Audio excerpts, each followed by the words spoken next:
Hello students, good evening. सभी को नमस्कार। स्टूडेंट्स, ट्वेल्थ अकाउंटेंसी में हम पार्टनरशिप के बारे में पढ़ रहे हैं। पार्टनरशिप में हमने अभी तक साझेदारी के मूल तत्व और साझेदार का प्रवेश से रिलेटेड क्वेश्चन किए हैं। बच्चों, आज मैं आप लोगों को बताना चाहूँगा कि अभी तक हमने जो किया है उसका थोड़ा सा मैं आप लोगों को रिव्यू बताना चाहूँगा कि हमने क्या क्या किया है। देखिए, सबसे पहले हमने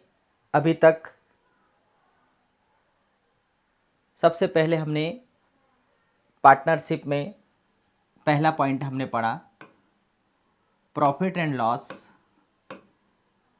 एप्रोप्रिएशन अकाउंट पढ़ा। ठीक है। कम से कम 2 और अधिक से अधिक 50 साझेदार मिलकर जब पार्टनरशिप स्टार्ट करते हैं, व्यापार करते हैं, वर्ष के अंत में उन्हें लाभ होता है, तो उस लाभ को अपने बीच में बांटते हैं और उस लाभ को बांटने के लिए profit and loss appropriation account बनाते हैं। मैंने इसे बहुत विस्तार से आप लोगों को बताया कि लाभ हानि नियोजन खाता क्यों बनाया जाता है। जब एकल स्वामित्व होता है, उसमें एक ही व्यापारी होता है, तो उसे जब शुद्ध लाभ होता है तो उसका शुद्ध लाभ पूंजी में जुड़ जाता है और बैलेंस शीट में पूंजी में जोड़ दिया जाता है। लेकिन जब एक से अधिक कम से कम 2 पार्टनर होते हैं, तब वहाँ पर एक व्यक्ति की पूंजी नहीं होती है जिसमें हम उसे जोड़ सकें। यहाँ पर कम से कम 2 और अधिक से अधिक 50 साझेदार हैं। इस कंडीशन में उस शुद्ध लाभ को उनके बीच में हमें बांटना होगा और उसको बांटने के लिए ही उसके अगला कदम कौन सा है, लाभ हानि नियोजन खाता। ये हमने बनाना सीखा। इसके बाद में दूसरा पॉइंट हमने इसमें देखा, पार्टनर्स कैपिटल अकाउंट बनाना सीखा। भाई, एक यदि साझेदार है, एक ही व्यक्ति यदि व्यापारी है, तो उसका ही पूरा अकाउंट्स है, उसकी बैलेंस शीट है। लेकिन जब कम से कम 2 और अधिक से अधिक 50 है, तो उस कंडीशन में उन साझेदारों का पूंजी खाता बनाना पड़ेगा। हर एक साझेदार के पूंजी खाते का हिसाब लगाना पड़ेगा। कितनी पूंजी है, कितना लाभ मिला है, कितना ब्याज मिला है, कितना वेतन मिला है, कितना कमीशन मिला है, कितना आहरण किया है, हर एक का बैलेंस से निकालना पड़ेगा। और इसके लिए 2 विधियाँ हैं, एक स्थायी पूंजी पद्धति और दूसरी परिवर्तनशील पूंजी पद्धति। स्थायी पूंजी पद्धति में साझेदारों की पूंजी स्थिर रहती है और एक चालू खाता बनाया जाता है जिसमें उनकी पूंजी परिवर्तित होती रहती है, चालू खाते का शेष बदलता रहता है।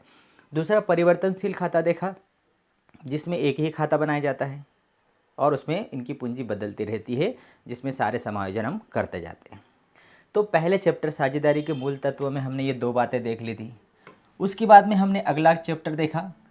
उसमें सबसे पहले हमने देखा कि जब नया साझेदार फर्म में आता है, तो नए साझेदार की फर्म में आने पर फर्म का पुनर्गठन होता है और साझेदार का न्यू रेशो निकालते हम। न्यू रेशो निकलता है।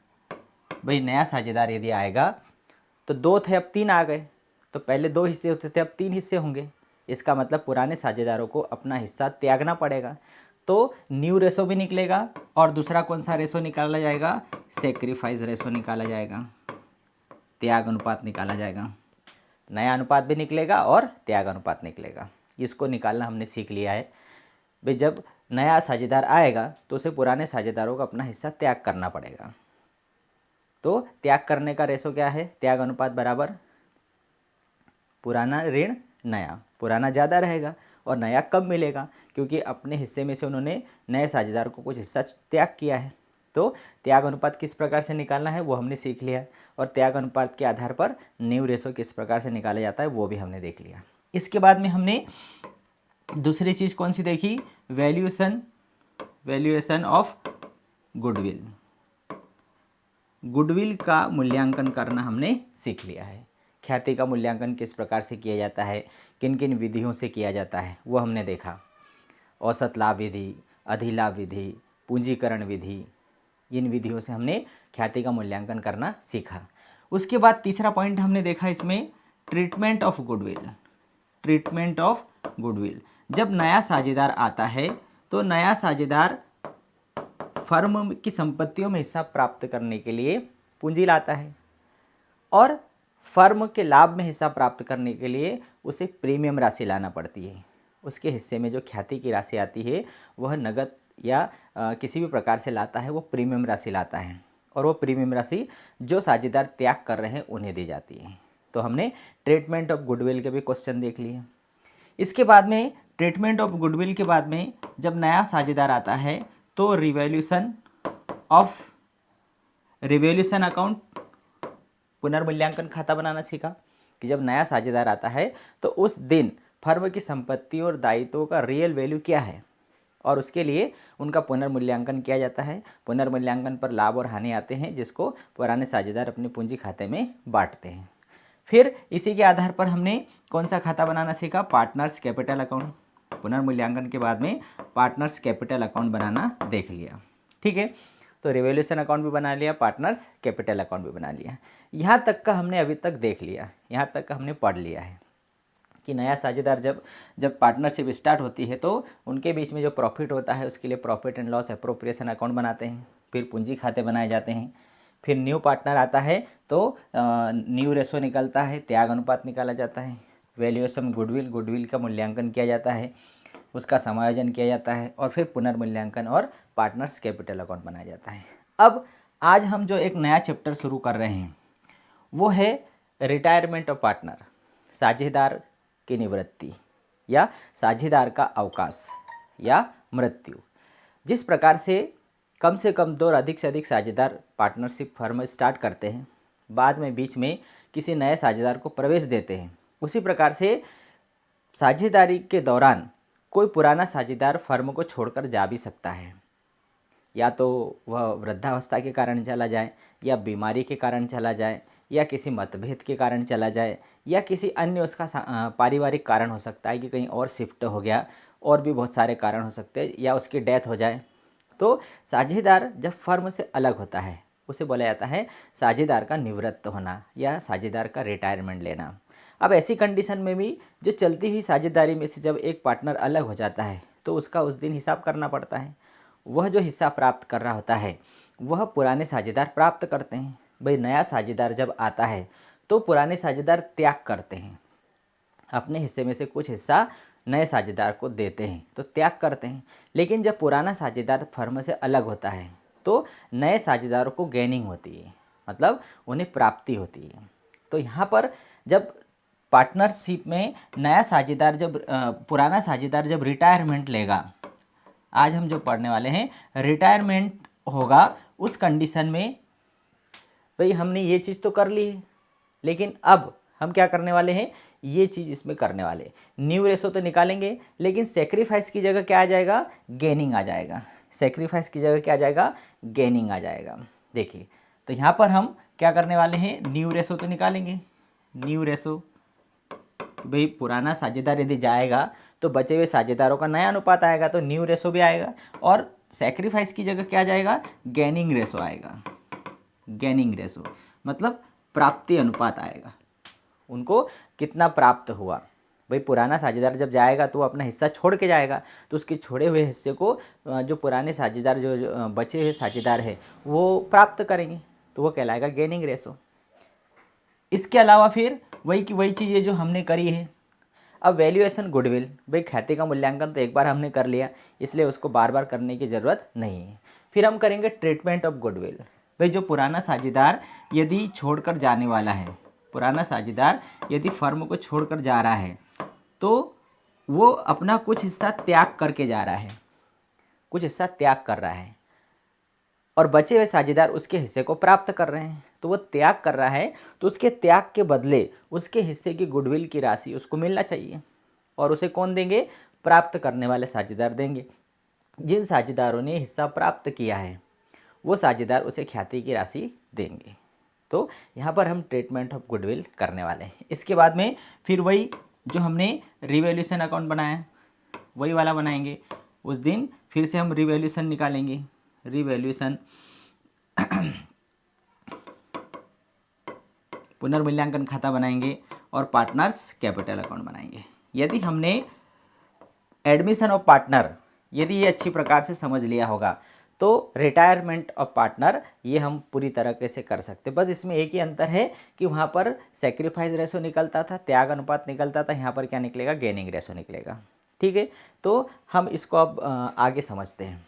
देखिए यहाँ पर अब मैं तो आप लोगों को एक थोड़ी सी बात बता देता हूँ कि जैसे मान लो फॉर एग्जांपल एक्स वाई या जेड या ए बी एंड सी तीन पार्टनर है। इनका प्रॉफिट शेयरिंग रेशो 3:2:1।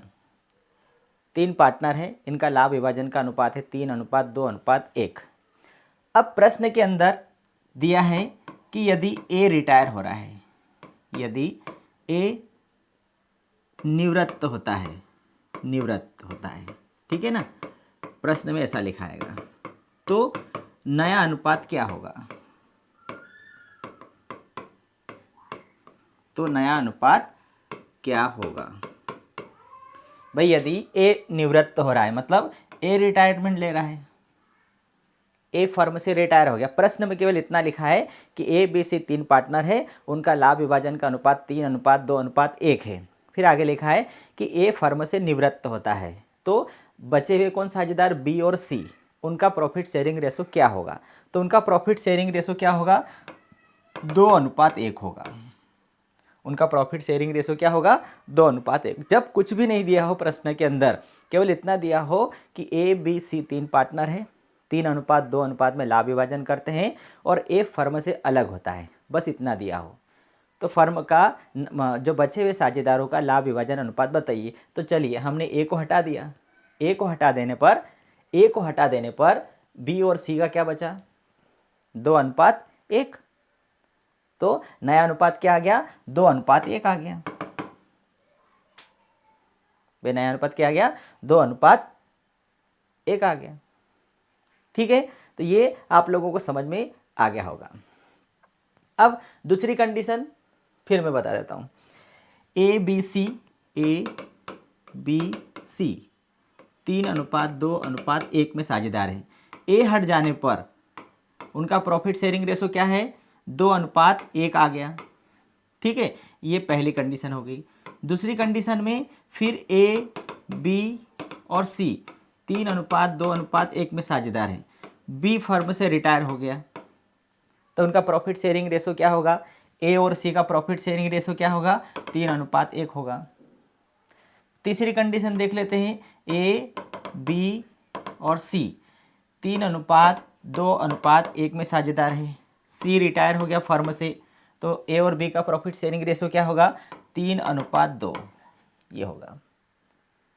जब प्रश्न में केवल इतना दिया हो कि एक्स वाई जेड या ए बी सी तीन पार्टनर है, एक रिटायर हो रहा है, तो बचे हुए साझेदारों का प्रॉफिट शेयरिंग रेशो क्या होगा, तो हम सीधा सीधा उस साझेदार का हिस्सा हटा देंगे और जो बचे हुए साझेदारों का जो हिस्सा है वही हिस्सा उनका पूरा नया अनुपात होगा, वही उनका नया हिस्सा अनुपात भी होगा, वही उनका गेनिंग रेशो भी होगा। ठीक है, तो ये पहली बात आप लोगों को क्लियर हो गई होगी कि जब प्रश्न में ये दिया हो उस समय। अब हम दूसरी बात देखते हैं कि जब रिटायर होने वाले साझेदार के हिस्से को कुछ निश्चित अनुपात में वो खरीदते हो, तो उस कंडीशन में क्या होगा? जैसे अभी मैंने आप लोगों को बताया कि ए बी और सी 3:2:1 में पार्टनरशिप चला रहे हैं। यहाँ पर ए फर्म से रिटायर हो रहा है, ए फर्म से क्या कर रहा है? रिटायरमेंट ले रहा है। अब ए का जो हिस्सा है, ए के हिस्से को बी और सी किस अनुपात में खरीद रहे हैं? 1:2 में खरीद रहे हैं। 1:2 में खरीद रहे हैं कि जो बी का हिस्सा है, ए का जो हिस्सा है 3 हिस्सा, उसे बी और सी, भाई ए तो चला जाएगा तो उसका 3 हिस्सा फिर कौन लेंगे? बी और सी लेंगे। तो बी और सी 3 हिस्से को किस प्रकार से ले रहे हैं? 1:2 में ले रहे हैं। इसका मतलब क्या हो जाएगा? एक हिस्सा कौन ले रहा है? बी ले रहा है, और 2 हिस्से कौन ले रहा है? सी ले रहा है। तो क्या हो जाएगा? इनका न्यू रेशो क्या हो जाएगा? 3:3, मतलब वो बराबर हो जाएंगे। या फिर किस प्रकार से निकालेंगे भाई? 3 ए का हिस्सा कितना है?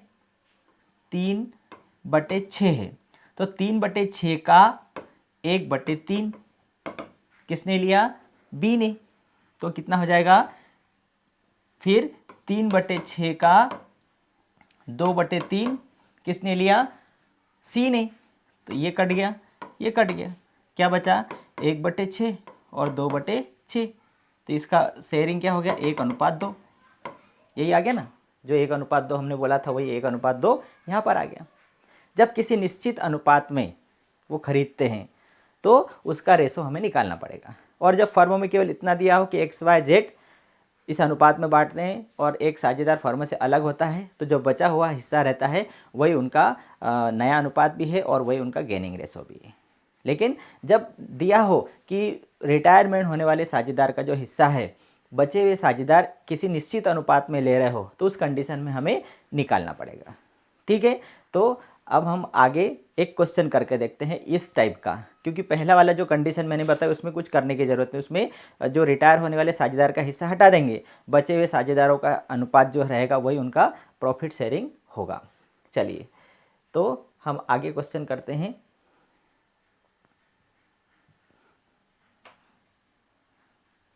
उसके पहले मैं आप लोगों को साझेदार की निवृत्ति से रिलेटेड कुछ बात बता देता हूँ। चलिए, कि साझेदार का अवकाश ग्रहण क्या होता है। देखिए, उसको थोड़ा सा मैं समझा देता हूँ कि साझेदार का अवकाश ग्रहण क्या होता है या साझेदार के अवकाश ग्रहण से क्या आशय होता है। देखिए, जब किसी चालू साझेदारी व्यवसाय में साझेदारों में से कोई एक या एक से अधिक साझेदार किसी विशेष परिस्थितिवश या किसी विशेष कारण से फर्म से संबंध विच्छेद करने का निश्चय करता है। जब किसी चालू साझेदारी मतलब जो व्यवसाय चल रहा है, जो पार्टनरशिप जो चल रही है, उसमें से जब कोई एक या एक से अधिक साझेदार किसी विशेष परिस्थितिवश या किसी विशेष कारण से फर्म से संबंध विच्छेद करना चाहता है या फर्म से अलग होना चाहता है या निश्चय करता है, तो ऐसी स्थिति को साझेदार का अवकाश ग्रहण करना कहते हैं। साझेदार का अवकाश ग्रहण करना मतलब रिटायरमेंट लेना।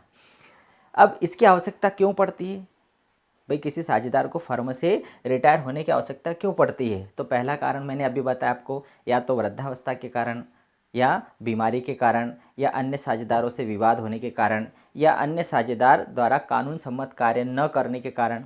भाई, कोई अन्य साझेदार जो विधि मान्य कार्य होते वो न हो और गैर कानूनी कार्य कर रहे हो, तो ऐसी परिस्थिति में उस पार्टनरशिप से अलग हो जाना ही उचित होता है।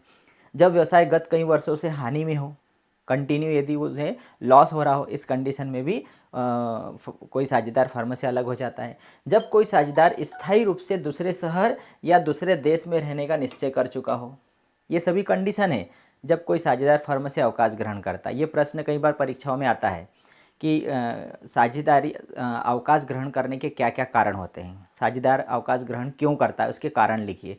तो ये सारे कारण हम लिख सकते हैं। पहला कौन सा हो गया? वृद्धावस्था के कारण, अस्वस्थता के कारण, मतभेद के कारण या किसी साझेदार के द्वारा गैरकानूनी कार्य करने के कारण, जब व्यवसाय कई वर्षों से हानि में हो, जब कोई साझेदार स्थायी रूप से किसी दूसरी जगह शिफ्ट हो गया हो, जब कोई साझेदार पागल, दिवालिया या देशद्रोही हो गया हो, या फर्म के साझेदार द्वारा ऐसा कार्य करने पर जो उस व्यवसाय के उद्देश्य से भिन्न हो। भाई, जिस उद्देश्य से फर्म स्थापित की गई हो उस उद्देश्य से भिन्न यदि कोई कार्य करने लग गए हो तो वो साझेदारी अपने आप गैर कानूनी हो जाएगी।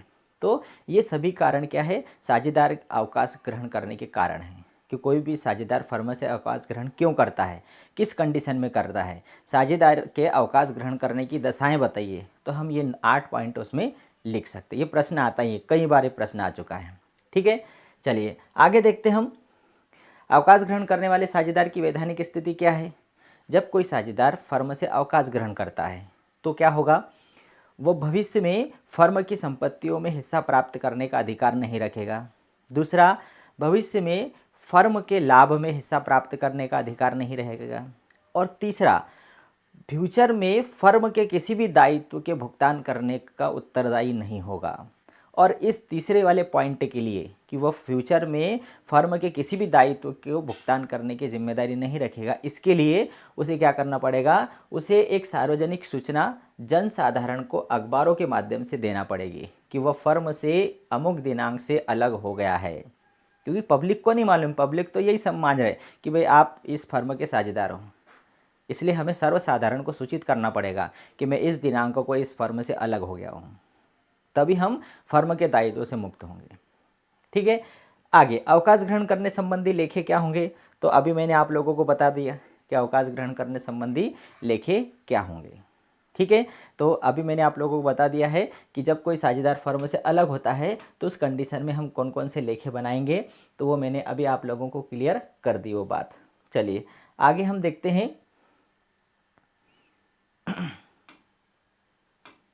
क्वेश्चन देखते हैं, उसके क्वेश्चन हल कर लेते हैं। चलिए देखिए, सबसे पहला क्वेश्चन बता देता हूं मैं। जब कोई साझेदार फर्म से अलग होता है तो क्या होता है, एक्स वाई जेड एक फर्म में साझेदार है, वह बराबर बराबर बांटते हैं। अपने लाभ हानि को कैसे बांटते हैं, बराबर बराबर बांटते हैं, मतलब समान अनुपात में लाभ हानि को बांटते हैं। जेड अवकाश ग्रहण कर रहा है, जो अपने हिस्से का 3/5 भाग एक्स को और 2/5 भाग वाई को हस्तांतरित करता है। भाई यहाँ पर जब भी कोई साझेदार फर्म से अलग होगा तो दो ही कंडीशन होगी। एक तो साइलेंट मोड रहेगा, साइलेंट मोड रहेगा इसका मतलब कि वहाँ पर कुछ भी नहीं दिया जाएगा, बस ऐसा दिया जाएगा कि एक्स वाई जेड एक फर्म में साझेदार हैं, बराबर है, और जेड फर्म से अवकाश ग्रहण करता है, बस इतना दिया रहेगा। ये वाली लाइन जब नहीं रहेगी तो हम केवल जेड का हिस्सा हटा देंगे, एक्स और वाई का क्या बचेगा, 1:1 ही बचेगा। मतलब यहाँ पर जैसे मान लो केवल इतना दिया हो कि एक्स वाई और जेड ये तीन हैं, 1:1:1 में लाभ हानि का विभाजन करते हैं, और दूसरी लाइन दे दी कि जेड फर्म से अवकाश ग्रहण करता है, और उसके आगे कुछ नहीं दिया हो, उस कंडीशन में एक्स और वाई का नया रेशो क्या हो गया, 1:1। इसको हम हटा देंगे तो क्या बचेगा, 1:1। कई बार ऑब्जेक्टिव में आता है और बच्चे उसको निकालने लगते हैं, लेकिन हमें केवल जेड को हटा देना, एक्स और वाई का नया अनुपात 1:1 होगा। ठीक है। अब यहाँ पर हम ये देखते हैं कि दूसरी जो कंडीशन है, पहले तो मैंने साइलेंट मोड बताया, अब दूसरी कंडीशन में ये रहेगा। दूसरी कंडीशन में क्या दिया है कि एक्स वाई और जेड ये तीन पार्टनर हैं, और किस अनुपात में लाभ विभाजन करते हैं, बराबर बराबर, 1:1:1। अब जेड जो है वो अवकाश ग्रहण कर रहा है, मतलब ये जेड अवकाश ग्रहण कर रहा है। अब जो अपने हिस्से का 3/5 भाग, अपने हिस्से का 3/5 भाग एक्स को दे रहा है, और अपने हिस्से का 2/5 भाग किसको दे रहा है, वाई को दे रहा है। इसका मतलब एक हिस्सा 3/5 भाग एक्स को और दूसरा हिस्सा 2/5 भाग वाई को दे रहा है। तो इसका मतलब यहाँ जो उसका हिस्सा कितना है, 1/3। तो एक जेड का हिस्सा कितना है, तो अब एक्स और वाई का नया अनुपात क्या होगा, हमें क्या निकालना है कि नया अनुपात और प्राप्ति अनुपात निकालिए। तो हमें इस कंडीशन में नया अनुपात और प्राप्ति अनुपात की गणना करना पड़ेगी। चलिए तो हम ये क्वेश्चन को थोड़ा सिस्टमेटिक करते हैं, मैं आपको थोड़ा सा रफली बता रहा था, चलिए उसको हम सिस्टमेटिक करते हैं। देखिए एक्स वाई एंड जेड 1:1:1 में पार्टनर है, बराबर के पार्टनर है। अब यहाँ पर जेड फर्म से अवकाश ग्रहण करता है, जिसका अनुपात कितना है, 1 है। ठीक है। अब वो 3/5 और 2/5 में उसे अपना हिस्सा दे रहा है। एक हिस्सा 3/5 एक्स को देता है और दूसरा हिस्सा 2/5 किसको देता है, वाई को देता है। तो हमें क्या निकालना है, नया अनुपात निकालना है, नया अनुपात निकालना है। ठीक है। तो नया अनुपात क्या है, क्या एक्स का पुराना अनुपात क्या है, 1/3 प्लस, अब जेड अपना 3/5 हिस्सा 1/3 का, जेड 1/3 का 3/5 हिस्सा किसको दे रहा है, एक्स को। इसी प्रकार से 1/3 का 2/5 किसको दे रहा है, वाई को दे रहा है। भाई एक्स का पुराना हिस्सा कितना है, 1/3। अब जो जेड का क्या है, 1/3 है, तो जेड 1/3 का 3/5 किसको दे रहा है, एक्स को। तो क्या हो जाएगा इसका, यदि हम यहाँ पर इसको हल करेंगे तो 1/3 प्लस 3/15 क्या हो जाएगा, इसका यदि एलसीएम निकालेंगे तो 15 आएगा, 3×5 = 15, 5×1 और 3 क्या आ गया, 8/15। इसी प्रकार से इसका क्या आएगा, 1/3 प्लस 5×3 = 15, 3×5 = 15, 5×1 और 5×3 = 15,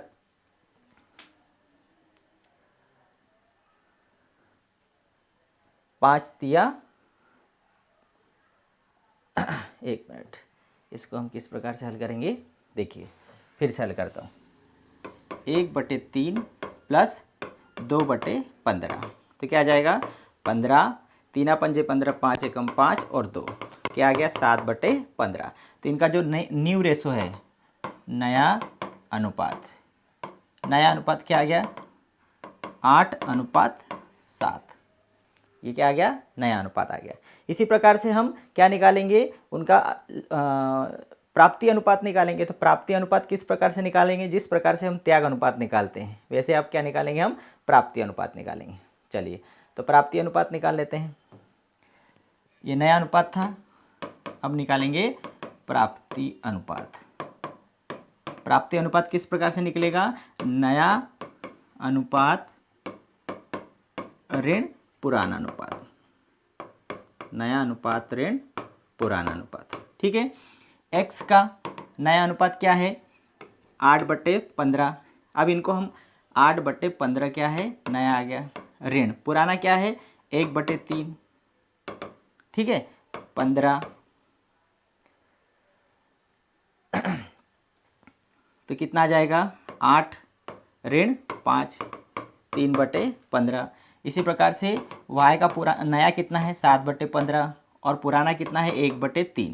तो क्या आ जाएगा एलसीएम 15, तो 7 ऋण 5, 2/15।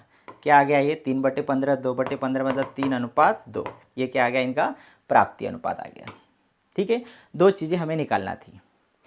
एक्स वाई जेड बराबर बराबर पार्टनर है 1:1:1 में। जो जेड पार्टनर जो है रिटायरमेंट ले रहा है तो वो अपना हिस्सा 3/5 और 2/5 में त्याग कर रहा है, एक्स को 3/5 दे रहा है। तो एक्स का नया अनुपात क्या आ जाएगा 1/3 तो है उसका पुराना, अब नया प्राप्त कर रहा है वो तो प्लस हो जाएगा 1/3 प्लस कितना प्राप्त कर रहा है, जो रिटायर होने वाले साझेदार का 3/5 मतलब रिटायर होने वाले साझेदार का 1/3 का 3/5 तो कितना 3/15 जोड़ दिया तो उसका नया हिस्सा आ गया 8/15। वाई का पुराना 1/3 था, नया हिस्सा प्राप्त किया उसने 1/3 का 2/5, टोटल हो गया 7/15। ठीक है, तो ये नया अनुपात भी आ गया। और प्राप्ति अनुपात निकालने का सूत्र क्या है, नया ऋण पुराना अनुपात। तो नया अनुपात में से पुराना अनुपात माइनस कर दिया तो 3:2 इनका प्राप्ति अनुपात आ गया। ठीक है, तो ये हमारा हो गया रिटायरमेंट वाला। ठीक है, थैंक यू।